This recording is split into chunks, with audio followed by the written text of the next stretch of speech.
Bienvenue dans Smart Patrimoine, l'émission qui vous éclaire sur l'actualité et les enjeux de la gestion de patrimoine, à retrouver bien sûr sur Bismart for Change, à la télévision via vos box ou en replay sur bismart.fr. Au sommaire de cette première édition de l'année 2025, nous parlerons crypto, non pas tant pour souligner le rallye du Bitcoin en 2024, mais plutôt vous éclairer sur les enjeux réglementaires avec la mise en application de la réglementation européenne MiCA qui s'applique désormais aux acteurs de la crypto en France et en Europe. Nous en parlerons avec les experts de KPMG, c'est Salomé Tiblou-Galas qui sera avec nous, superviseur blockchain et crypto chez KPMG France. Nous évoquerons également les perspectives de marché pour 2025, les perspectives boursières, notamment sur la base des leçons de l'année 2024 avec des marchés boursiers qui ont été passablement fracturés entre les actions américaines d'un côté et le reste du monde de l'autre. Là aussi, deux experts seront avec nous pour nous éclairer sur ces sujets.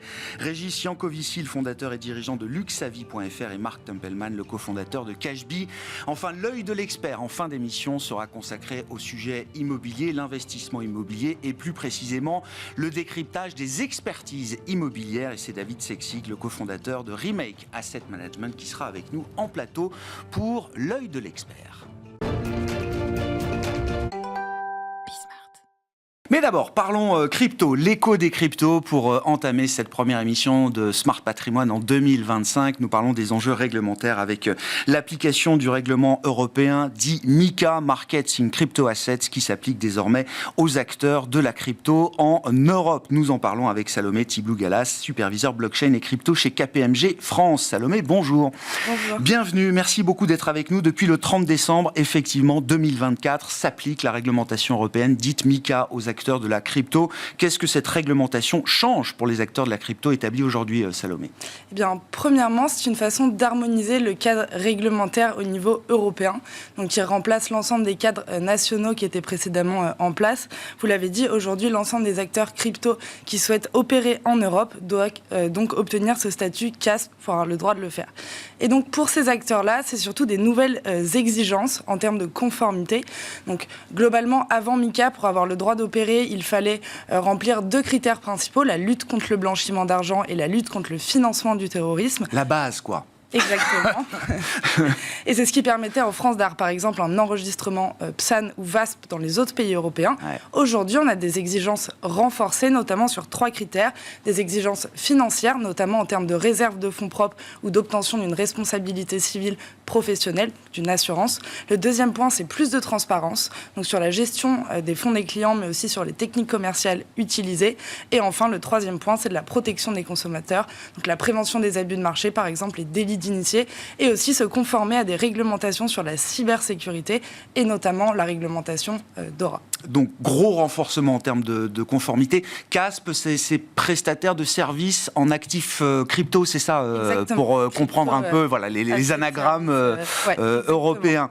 À propos d'anagrammes, qu'est-ce qu'il faut comprendre des agréments PSAN, des premiers agréments PSAN, prestataires de services en actifs numériques, qui ont été délivrés par l'AMF, Salomé ? Tout à fait. Donc, on a beaucoup parlé des agréments PSAN obtenus en fin d'année dernière. Ouais. L'idée, c'est que, comme on l'a dit, avant que MiCA arrive, il y avait des cadres nationaux en place. En France, il y avait l'enregistrement PSAN qui était une étape obligatoire pour avoir le droit d'opérer en France. La grosse différence, c'est qu'avec le CASP, on va avoir un passeport européen et les acteurs vont pouvoir opérer dans l'ensemble de l'Europe. Et l'AMF a proposé d'aller un peu plus loin avec une étape optionnel supplémentaire qui était l'agrément PSAN avec des exigences là aussi plus strictes. Et l'intérêt d'aller chercher cet agrément PSAN pour les acteurs crypto, c'est que c'est des exigences qui sont très similaires à celles de MiCA finalement, et donc ça va représenter une sorte de tremplin pour eux pour aller plus facilement chercher un agrément derrière. D'ailleurs, on peut même imaginer que les premiers dossiers qui seront instruits par l'AMF dans le cadre de MiCA seront les dossiers des acteurs ayant obtenu cet agrément. Les premiers CASP seront les premiers agréments PSAN d'une certaine manière. Hein, certainement. En tout cas, ils remplissent déjà un certain nombre de critères qui sont demandés dans le cadre de MiCA. Beaucoup d'acteurs, sur la base du volontariat, sont allés chercher ces agréments PSAN Eh bien, Exigence renforcée et égale aussi plus de difficultés aussi à se mettre en conformité. Il y a eu une sélection.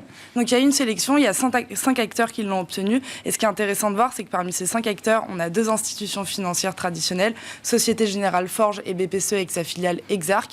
Et derrière, on a aussi D-Block, Comect, qui est soutenu par FDJ, donc aussi un acteur institutionnel, et Xaion, qui est la filiale Web3 de EDF. On parle beaucoup des enjeux réglementaires en Europe en général. Quelles sont les forces et faiblesses de la réglementation MiCA qui s'applique désormais aux acteurs de la crypto, Salomé? Eh bien, en résumé, sur les avantages, le premier, on l'a dit, c'est une harmonisation. Donc, on met tous les acteurs européens sur un pied d'égalité.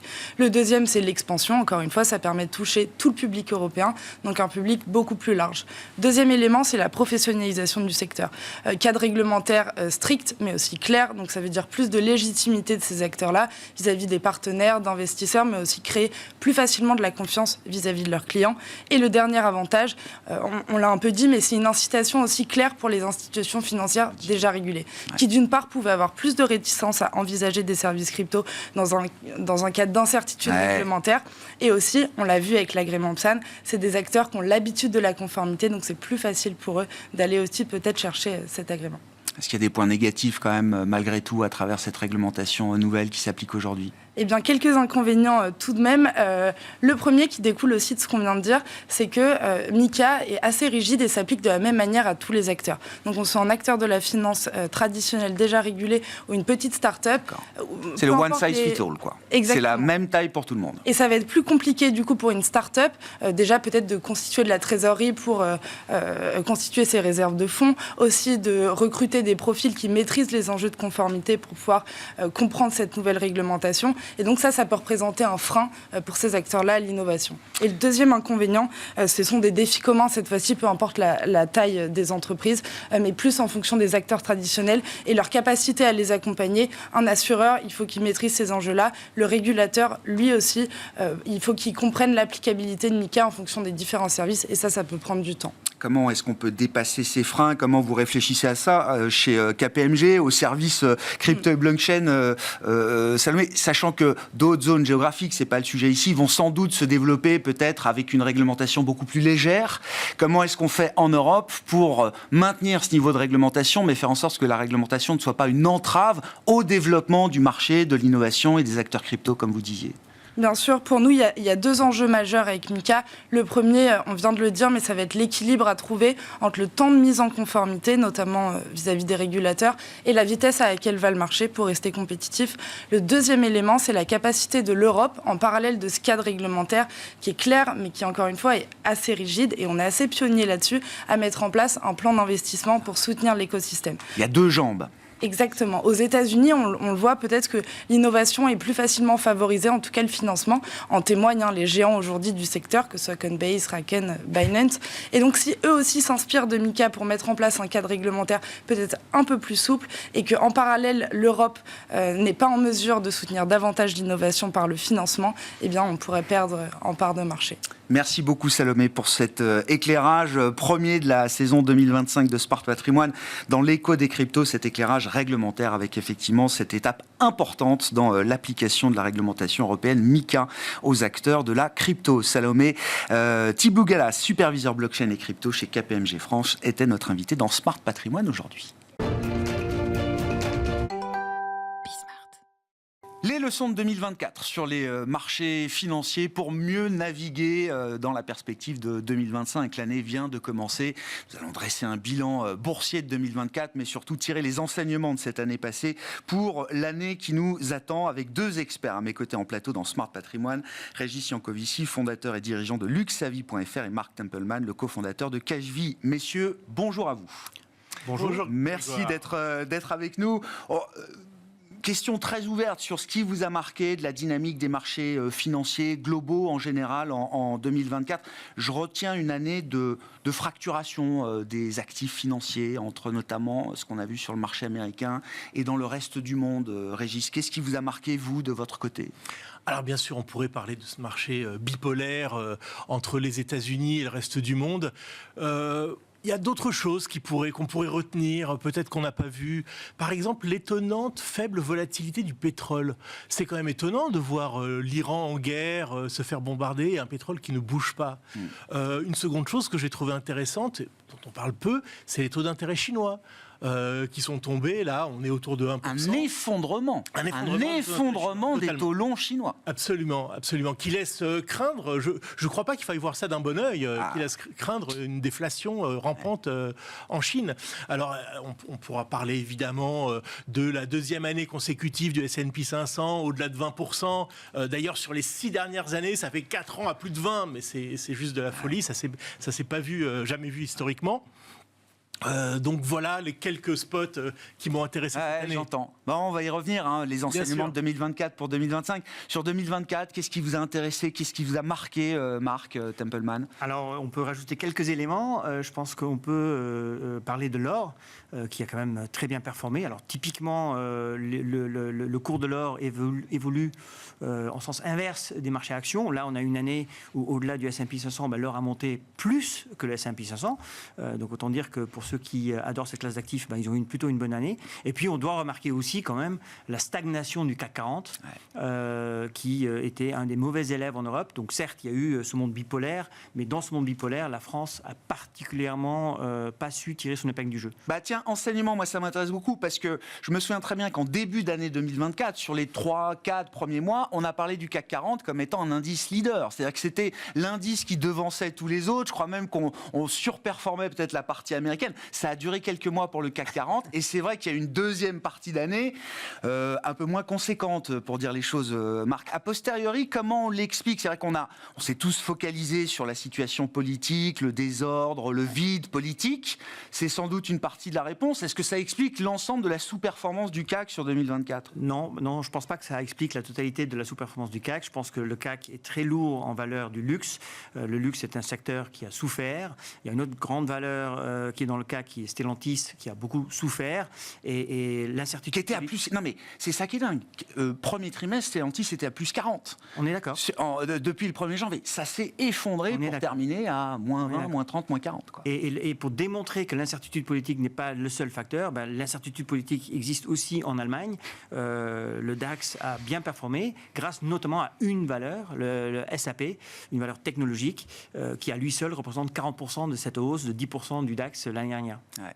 Ça nous dit beaucoup de la gestion indicielle, c'est un peu votre domaine. Non mais un mot là-dessus, Régis, parce que 2024 a été encore une année de raz-de-marée pour les flux de collecte sur la gestion indicielle. Alors, vous avez raison. Juste un mot sur le CAC 40, parce que j'ai essayé quand même de dire un truc sympa sur le CAC 40. C'est pas évident, il faut un peu se forcer.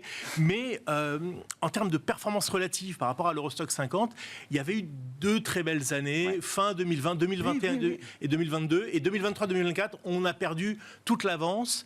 Et c'est vrai que l'écart par rapport au marché a été une catastrophe cette année et il faut remonter à plus de 15 ans pour trouver un tel écart.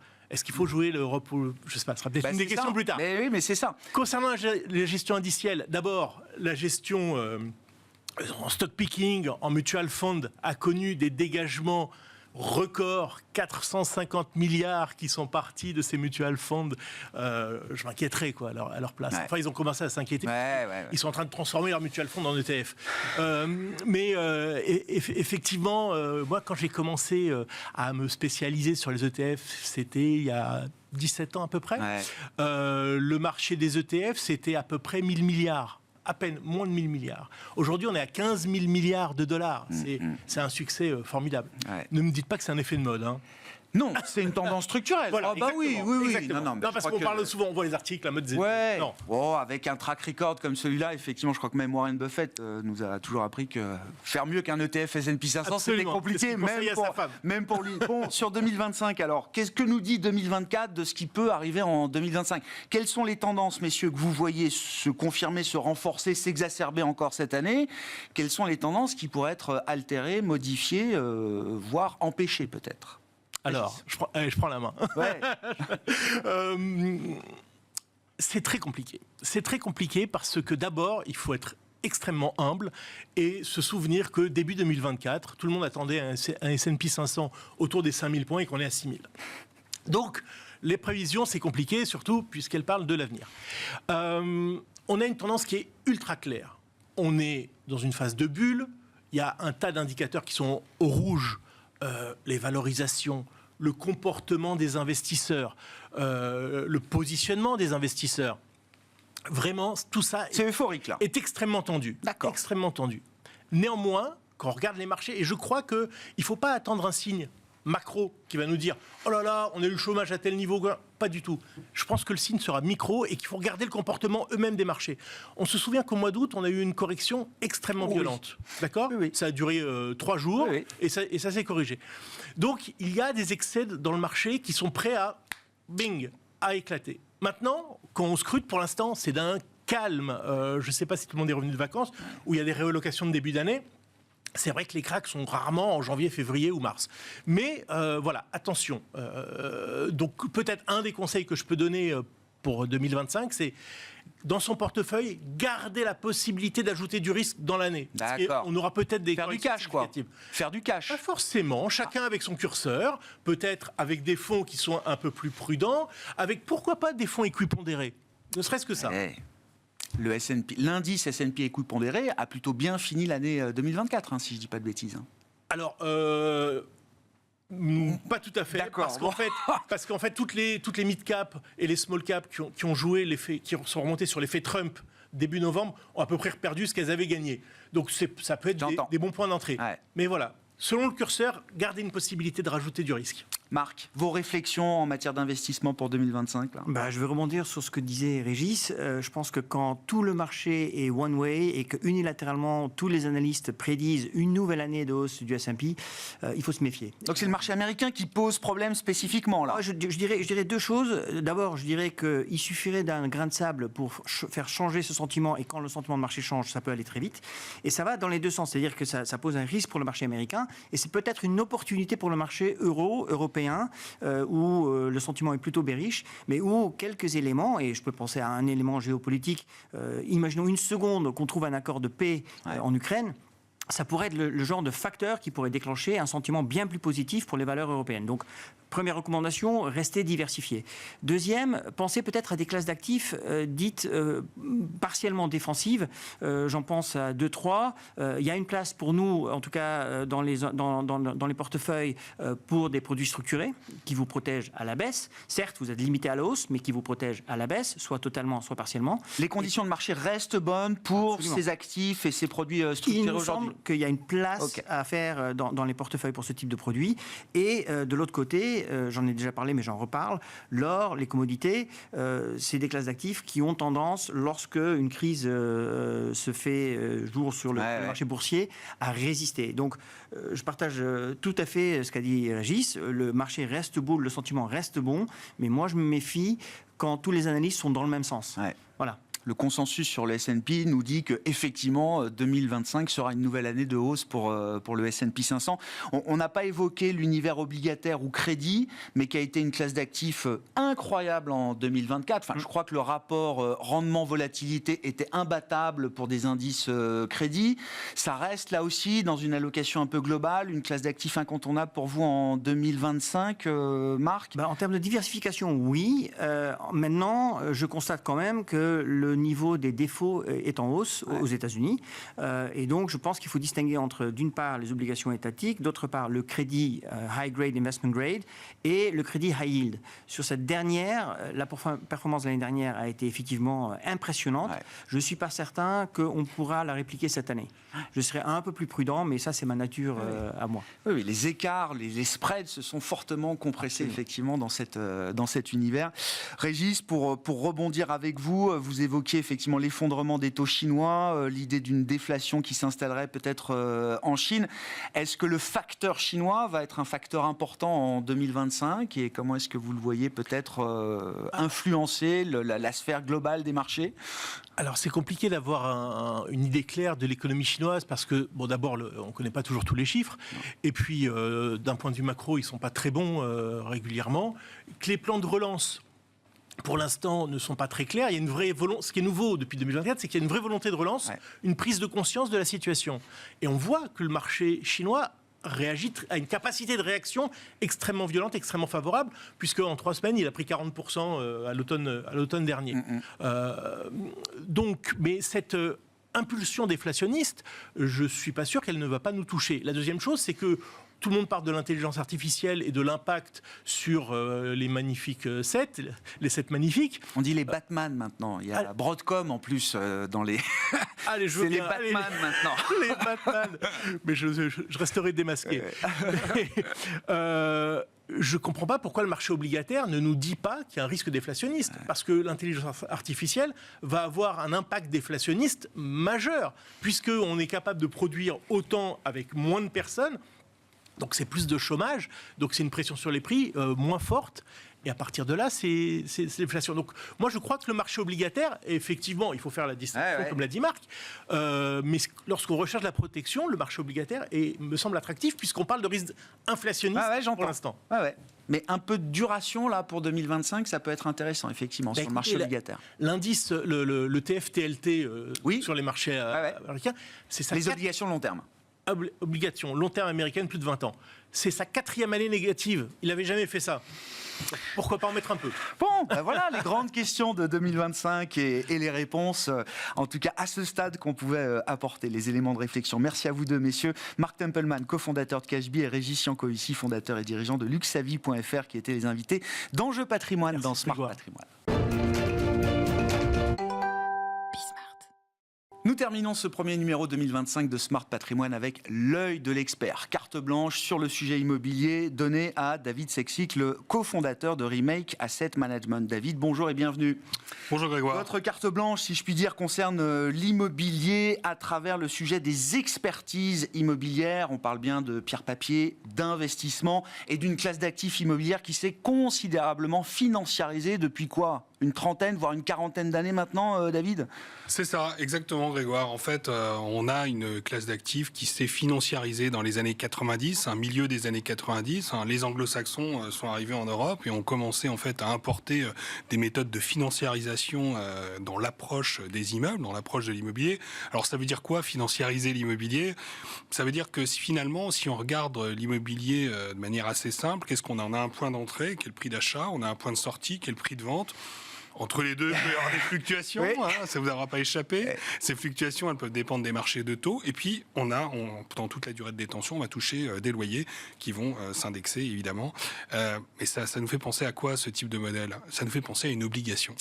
Et donc, on a approché cette classe d'actifs comme les obligations à partir de 95, 96. Et tous les bailleurs de fonds institutionnels ont mis l'immobilier dans leurs allocations. C'est devenu d'ailleurs une allocation indispensable pour tout investisseur que d'avoir de l'immobilier, parce que sur le long terme, l'immobilier limite la volatilité d'un portefeuille, a tendance à l'écraser un petit peu, tout en ayant une prime de risque suffisante pour rémunérer le risque auquel s'expose l'investisseur par rapport au risque spécifique immobilier. Comment est-ce qu'on met un prix sur tout ça ? C'est la question de la valorisation pour un actif qui n'est pas coté. Alors, il y a des foncières cotées, mais là, on parle vraiment de SCPI, d'investissement pierre-papier, comme on dit, David. Comment est-ce qu'on valorise ça ? À travers quelle méthodologie ? Le sujet, c'est celui des expertises immobilières. Alors, les experts immobiliers, puisqu'il y en a, ça existe, effectivement, ils approchent la valeur du non-coté de 3 manières différentes. Et puis après, on fait des mix de méthodes. La première, vous la connaissez parfaitement, tout le monde l'a fait, c'est ce qu'on appelle la méthode des comparables. Mon voisin a vendu son appartement 10 000 euros du mètre, le mien vaut forcément le même prix, au moins d'ailleurs, même si le sien, on voit la Tour Eiffel en montant la cuvette des toilettes, pas forcément chez moi, mais effectivement, donc on a plutôt tendance à essayer de comparer ce qui n'est pas comparable, puisque l'immobilier n'est pas fongible, c'est-à-dire que les actifs finalement ne sont pas comparables entre eux, ne sont pas de la même génération, n'ont pas tous la clim, n'ont pas tous la même qualité de locataire, etc., etc. Et donc on essaye de comparer un peu des choux et des carottes, mais c'est une première approche qui est une approche intéressante. La deuxième approche, c'est une approche purement mathématique, c'est ce qu'on appelle l'approche du rendement. j'attends 5%, 6%, 7% de rendement sur un actif, je vais prendre mon loyer, considérer que ça correspond au rendement que j'attends. Donc je divise ce loyer par un taux et j'obtiens une valeur. Ça, c'est la méthode du rendement. On capitalise, c'est comme ça qu'on appelle les choses, à l'infini. Et puis on va un petit peu modifier cette valeur suivant les risques qu'on détecte, les risques d'emplacement, les risques techniques, voire les risques de relocation à terme, etc. Parce que toutes les zones ne prennent pas. Hein. Vous louez un immeuble à 100 € du mètre, et puis 10 ans après, vous le louez à 50 balles. Donc ça peut être un peu compliqué parfois.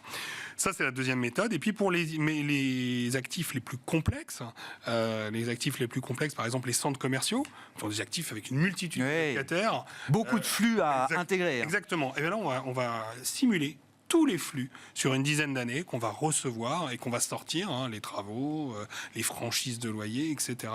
Et puis on va définir une espérance de valeur dans 10 ans, combien je peux vendre ce centre si je travaille bien.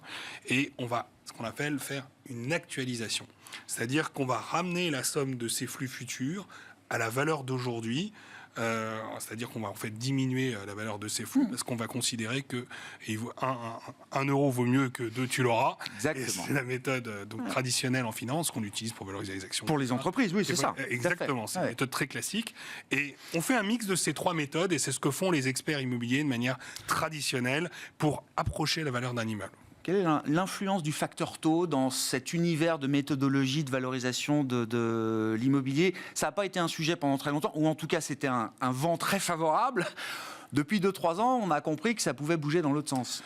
Effectivement, après Lehman Brothers, en 2008, on a eu une baisse de taux massive qui est intervenue, et puis on a vécu l'âge d'or de taux quasiment négatif, qui a impacté, c'est l'argent magique, ça a impacté la dette des États, ça a tout impacté, et surtout cet argent magique, il est venu se greffer sur les actifs, ce qui a emporté une hausse massive des valorisations. Donc pendant à peu près 13 ans, en 2009 à 2022, on a eu une hausse régulière des actifs, que ce soit immobilier ou autre. Patatras, 2022, on sort du Covid, les chaînes de production doivent se reconstituer, on a l'Ukraine, etc. Inflation, hausse des taux pour stopper l'inflation. On passe de 0 à 5, quoi. 0 à 4 ou 400 points de base, exactement. 400 points de base en un an, pouf, l'explosion atomique. Ça emporte toutes les classes d'actifs sur son passage. L'immobilier, qui est une classe d'actifs très visqueuse, très lente, parce que il faut 6 mois pour faire une transaction, on ne s'aperçoit pas tout de suite de l'impact sur les prix, les baux sont longs, tout est long, tout est lent, et donc ça résiste, mais à un moment la digue se brise, et effectivement c'est ce qu'on voit maintenant depuis 1 an et demi, le marché s'est fractionné, avec des acteurs qui ont des performances aujourd'hui différentes en termes aussi bien de distribution que de valorisation.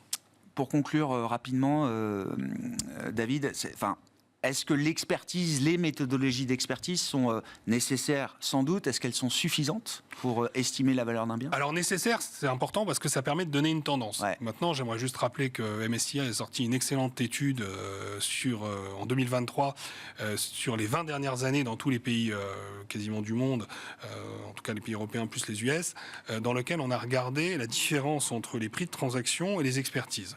Il y a une différence en valeur absolue de l'ordre de 10%. Ça veut dire que les experts, finalement, ils sont toujours un peu en retard, ou toujours un peu en avance, mais c'est très difficile dans le non... C'est plus ou moins 10. Exactement. C'est très difficile dans le non-coté de savoir véritablement la vraie valeur. Ce qu'il faut retenir, c'est pas ça, me semble-t-il. C'est effectivement un indicateur de valeur avancée, mais ce qu'il faut retenir, c'est que dans ce genre de classe d'actifs, les actifs non cotés, il est extrêmement, finalement, difficile d'essayer de faire du trading de SCPI ou du trading de PCI ou de SCI. C'est pas possible. Donc, il vaut mieux se raisonner en termes de cycle. Et quand le point d'entrée, et il est bon aujourd'hui, est bon, il faut y aller et rester sur une bonne tendance. C'est la tendance qui compte. Merci beaucoup David. David Sexig, le cofondateur de Remake AM, qui était l'invité de l'œil de l'expert dans Smart Patrimoine, première édition 2025. Merci Grégoire, à bientôt.